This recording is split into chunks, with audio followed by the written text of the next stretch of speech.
Welcome to डिगुकेशन guys. War on of the roses 1455 से 1487 तक इंग्लैंड के दो शाही घरानों हाउस ऑफ लैंकेस्टर लाल गुलाब का प्रतीक और हाउस ऑफ यॉर्क सफेद गुलाब का प्रतीक के बीच सिंहासन के लिए लड़ी गई गृह युद्धों की एक श्रृंखला थी। इसे गुलाबों का युद्ध कहा जाता है क्योंकि इन घरानों के प्रतीक चिन्ह गुलाब थे। पृष्ठभूमि एक सिंहासन के लिए संघर्ष।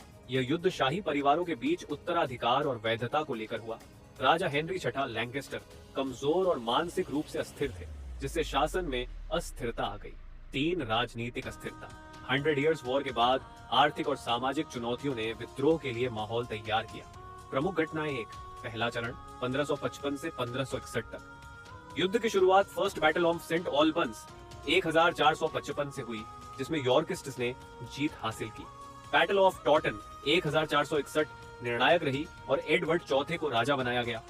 तो दूसरा चरण 1469 से 1471 तक। यॉर्क के समर्थक अर्ल ऑफ वॉरिक ने एडवर्ड चौथे के खिलाफ बगावत की। हेनरी छठे को कुछ समय के लिए सिंहासन पर बहाल किया गया, लेकिन बैटल ऑफ ट्यूक्सबरी 1451 में यॉर्किस्ट्स ने उन्हें हरा दिया। 3 अंतिम चरण 1403 और 1407। एडवर्ड 4 की मृत्यु के बाद उनके भाई रिचर्ड तृतीय ने गद्दी हथिया ली। बैटल ऑफ बॉसवर्थ फील्ड 188 में हेनरी ट्यूडर ने रिचर्ड तृतीय को हराकर राजा बन गए। परिणाम में प्लांटेजनेट वंश का अंत। यह युद्ध प्लांटेजनेट वंश के अंत और ट्यूडर वंश की शुरुआत का कारण बना। 2 ट्यूडर वंश का उदय। हेनरी 7वें ने एलिजाबेथ ऑफ यॉर्क से शादी की, जिससे दोनों घरानों का मिलन हुआ। 3 सामाजिक और राजनीतिक बदलाव। इस युद्ध ने इंग्लैंड के सामंती व्यवस्था को कमजोर किया और केंद्रीय सत्ता को मजबूत किया। विरासत वॉर ऑफ द रोजेस ने इंग्लैंड के इतिहास और राजनीति को बदल दिया।